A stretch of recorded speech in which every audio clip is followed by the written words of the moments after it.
सर्वनाम के बारे में बात करते हैं कि सर्वनाम जिसे इंग्लिश में प्रोनाउन कहते हैं ये क्या होते हैं। तो देखिए, किसी भी वाक्य में सर्वनाम वे शब्द होते हैं जो संज्ञा के बदले प्रयोग किए जाते हैं, यानी संज्ञा के स्थान पर प्रयोग होने वाले शब्द सर्वनाम कहलाते हैं।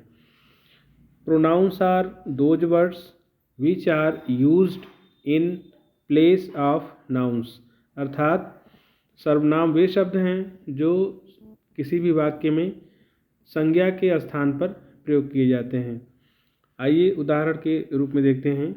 यहाँ पर वाक्य है Ram is my friend, Ram मेरा मित्र है। फिर इससे से संबंधित वाक्य है ही इज़ प्लेइंग, वह खेल रहा है, यानी कि राम के बारे में यहाँ पे दूसरा वाक्य है ही इज़ प्लेइंग। तो यहाँ पे राम के लिए ही शब्द आया है, यानी कि ही शब्द राम की ओर इंगित कर रहा है। तो यहाँ पे ही जो है वह प्रोनाउन अर्थात सर्वनाम कहलाएगा। इसी प्रकार से अगला वाक्य है कविता इज़ माई डॉटर, कविता मेरी लड़की है। तो यहाँ पर इसी से संबंधित वाक्य है कविता से संबंधित सी इज़ रीडिंग, वह पढ़ रही है। तो यहाँ पर शी शब्द कविता के लिए आया है, क्योंकि यह कविता के बारे में बता रहा है, तो इसलिए यह सर्वनाम है। यहाँ पर अगला वाक्य है दिस इज़ माई चेयर, यह मेरी कुर्सी है।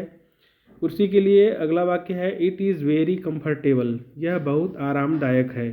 तो यहाँ पे कुर्सी के लिए इट आया है, तो इट शब्द जो है वह सर्वनाम कहलाएगा। तो इस प्रकार से किसी भी वाक्य में वे शब्द जो संज्ञा के स्थान पर प्रयोग किए जाते हैं वे सर्वनाम कहलाते हैं। अब आइए सर्वनाम के प्रकार के बारे में बात करते हैं कि सर्वनाम के कितने प्रकार होते हैं, यानी काइंड्स ऑफ प्रोनाउन। तो देखिए, सर्वनाम 5 प्रकार के होते हैं। पहला है पर्सनल प्रोनाउन, दूसरा है डिमॉन्स्ट्रेटिव प्रोनाउन जिसे हिंदी में संकेतवाचक सर्वनाम कहते हैं, तीसरा है रिलेटिव प्रोनाउन जिसे हिंदी में संबंधवाचक सर्वनाम कहते हैं, चौथा है इंटेरोगेटिव प्रोनाउन जिसे हिंदी में प्रश्नवाचक सर्वनाम कहते हैं, और पांचवा है रिफ्लेक्सिव प्रोनाउन जिसे हिंदी में निजवाचक सर्वनाम कहते हैं।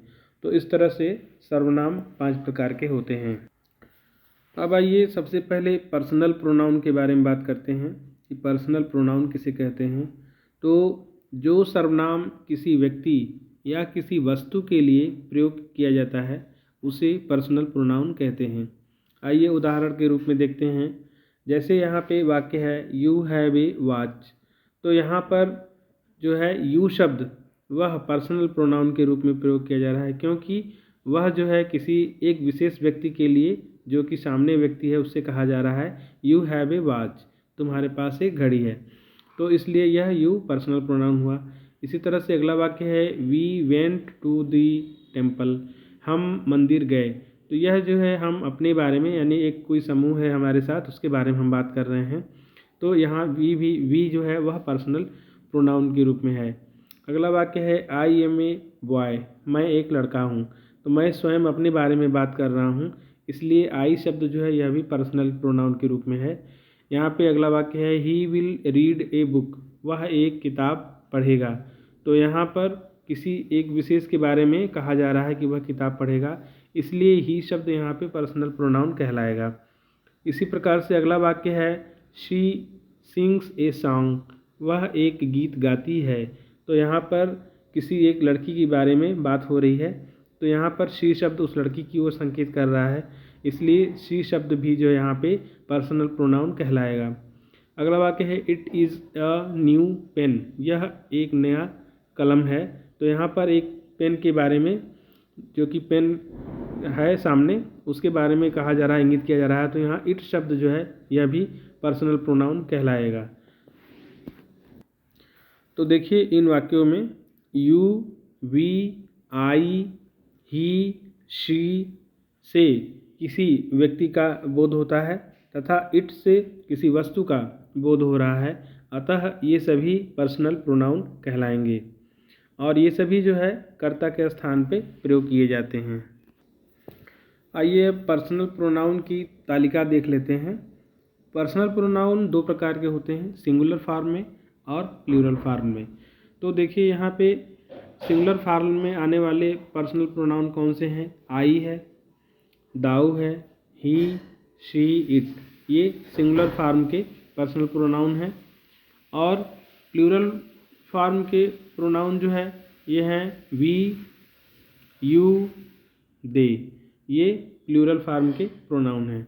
यहाँ पर जो है प्रोनाउन को फर्स्ट पर्सन, सेकंड पर्सन और थर्ड पर्सन के रूप में भी बांटा गया है। तो आई जो है, चूँकि ये अपने बारे में बात कर रहा है व्यक्ति, इसलिए इसे फर्स्ट पर्सन का प्रोनाउन कहते हैं। दाऊ यानी किसी दूसरे से कहा जा रहा है, तो यहाँ सेकंड पर्सन वो हो जाएगा, क्योंकि वह व्यक्ति दूसरा है जिससे कहा जा रहा है। और किसी तीसरे के बारे में बात की जा रही है, तो ही, शी, इट, जिसका शाब्दिक अर्थ हिंदी में होता है वह, तो ये थर्ड पर्सन में आते हैं। इसी प्रकार से प्लूरल में देखते हैं, प्लूरल फॉर्म में वी जो है यह फर्स्ट पर्सन में आता है, क्योंकि यह हम अपने किसी समूह के बारे में बात कर रहे हैं। यू जो है वह सेकंड फॉर्म में आता है, क्योंकि जो है यह किसी के बारे में बात की जा रही है, मतलब कोई सामने है उससे हम बात कर रहे हैं, तो यू जो है सेकंड पर्सन कहलाता है। और किसी तीसरे के बारे में हम किसी से बात कर रहे हैं, दे, वे, तो यह जो है थर्ड पर्सन का प्लूरल पर्सनल प्रोनाउन कहलाता है। अब यहाँ पर जो है प्रोनाउन भरने के नियम क्या हैं ये देखते हैं। तो यहाँ पे हमेशा जो है आई के साथ मेरा के लिए माई आता है, और मुझको मी, यानी मैं, मेरा, मुझको, आई, माई, मी, तो आई के साथ मेरा के लिए माई आता है। दाऊ के साथ मेरा के लिए दाई आता है, और ही के साथ हिज, शी के साथ हर, इट के साथ इट्स आता है। इसी प्रकार से प्लूरल में देखते हैं, तो प्लूरल में वी के साथ अपने के लिए आवर आता है, हमारे के लिए। यू के साथ यू के साथ तुम्हारे के लिए योर आता है, और दाई के साथ देयर आता है। तो इस प्रकार से पर्सनल प्रोनाउन का उपयोग किया जाता है। यहाँ पर यह भी ध्यान देने योग्य बात है कि आई, दाऊ, ही, शी, इट, ये जो है नॉमिनेटिव हैं, यानी कर्ता कारक हैं, यानी कर्ता के स्थान पर इनका प्रयोग किया जाता है। इसी प्रकार जो है इसमें आई के साथ माई लगता है, तो जो कि बताता है मेरा, यानी अधिकार बताता है कि यह मेरा पेन है या फिर यह मेरी कोई चीज़ है, तो आई के साथ मेरा के लिए माई लगता है। तो ये पॉसेसिव यानी अधिकारवाचक होते हैं। तो जो है आई के साथ माई, दाऊ के साथ दाई, ही के साथ हिज, सी के साथ हर, इट के साथ इट्स लगता है, ये पॉसेसिव हैं। और इनके साथ जो है यहाँ पे आई के साथ ऑब्जेक्टिव लगता है मी, यानी मुझको, दाऊ के साथ दी, यानी तुझको, और ही के साथ हिम, शी के साथ हर, इट के साथ इट लगता है। तो इस प्रकार से यहाँ पर जो है प्रोनाउन के नॉमिनेटिव, पॉसेसिव और ऑब्जेक्टिव ये होते हैं। यहाँ पर प्लूरल में देख लेते हैं, तो वी जो है नॉमिनेटिव है, वी के साथ पॉसेसिव लगेगा आवर, और ऑब्जेक्टिव लगेगा अस। यहाँ पे यू जो है नॉमिनेटिव है, तो यू के साथ पॉसेसिव लगेगा योर, और ऑब्जेक्टिव लगेगा यू। यहाँ पे दे है, तो दे नॉमिनेटिव है, दे के साथ पॉसेसिव लगेगा देयर, और पॉसेसिव लगेगा देयर, और ऑब्जेक्टिव लगेगा देम। अब आइए डिमॉन्स्ट्रेटिव प्रोनाउन के बारे में बात करते हैं। डिमॉन्स्ट्रेटिव प्रोनाउन को हिंदी में संकेतवाचक सर्वनाम कहते हैं। तो ऐसे सर्वनाम जो किसी संज्ञा की ओर संकेत करते हैं उन्हें डिमॉन्स्ट्रेटिव प्रोनाउन कहते हैं, यानी किसी संज्ञा की ओर उनका संकेत रहता है। जैसे कि वाक्य में देखते हैं उदाहरण के रूप में, दिस इज़ माई हाउस, यह मेरा घर है। तो यहाँ दिस शब्द जो है वह घर की ओर संकेत कर रहा है, तो दिस शब्द जो है यहाँ पे डिमॉन्स्ट्रेटिव प्रोनाउन कहलाएगा। उसी प्रकार है that is a mango tree, वह एक आम का पेड़ है। तो यहाँ पे दैट शब्द जो है वह मैंगो ट्री की ओर संकेत कर रहा है, डिमॉन्स्ट्रेटिव प्रोनाउन कहलाएगा ये।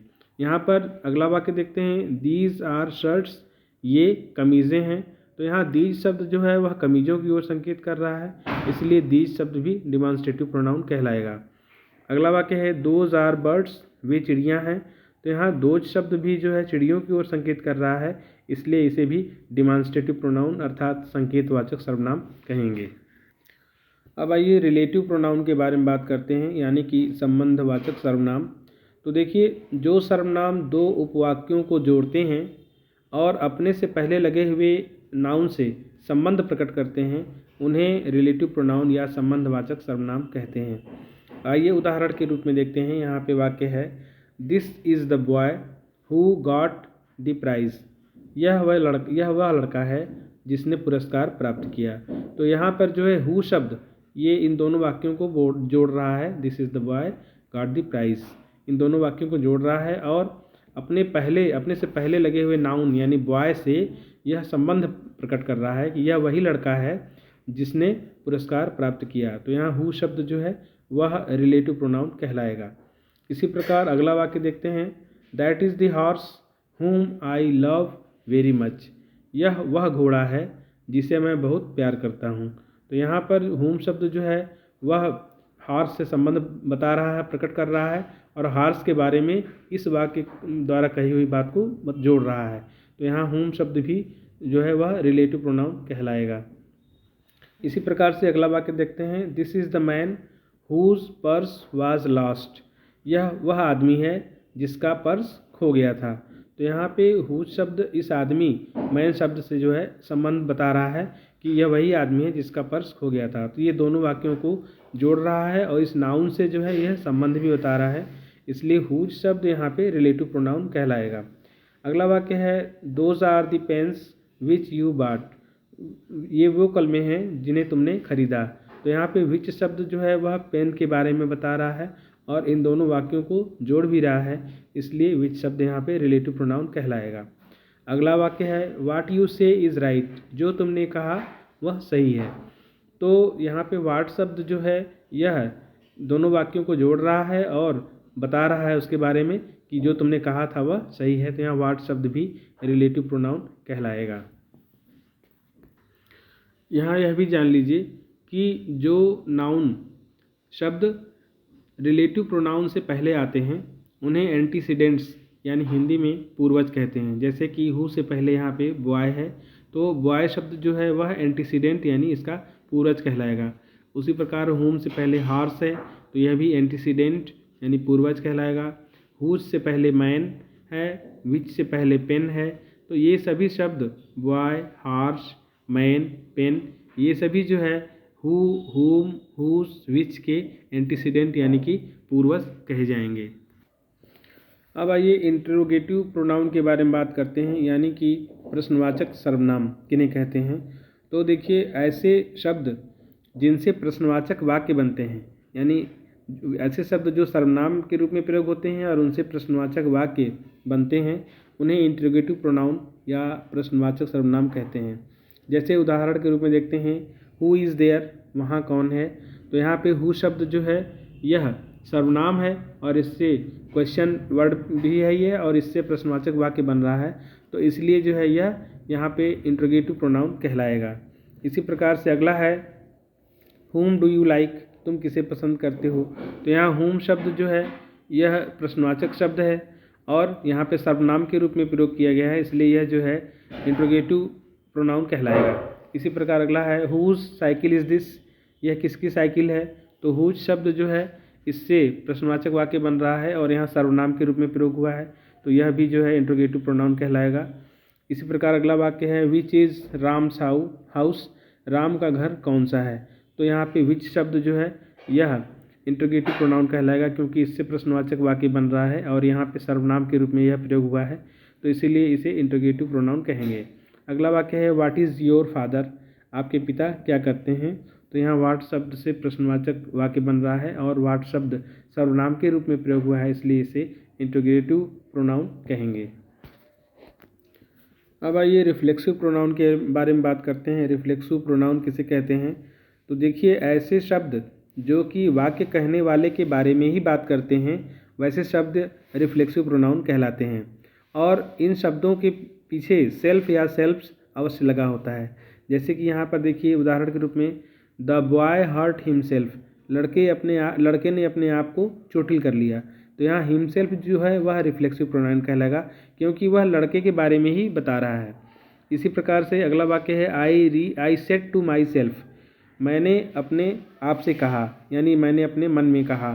तो यहाँ पे माई सेल्फ जो है ये कहने वाले के बारे में ही बता रहा है, इसलिए माई सेल्फ रिफ्लेक्सिव प्रोनाउन कहलाएगा। और इसके पीछे भी देखिए माई के पीछे सेल्फ लगा है और हिम के पीछे सेल्फ लगा है। तो ऐसे शब्द जो रिफ्लेक्सिव प्रोनाउन होते हैं उनके पीछे सेल्फ या सेल्फ्स लगा होता है।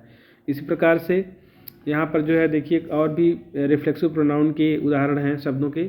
माई सेल्फ रिफ्लेक्सिव प्रोनाउन है, डाई सेल्फ रिफ्लेक्सिव प्रोनाउन है, yourself, himself, herself, itself, ourselves, yourselves और देम सेल्फ। ये सभी शब्द रिफ्लेक्सिव प्रोनाउन हैं जो कि ये कहने वाले के बारे में ही बात करते हैं।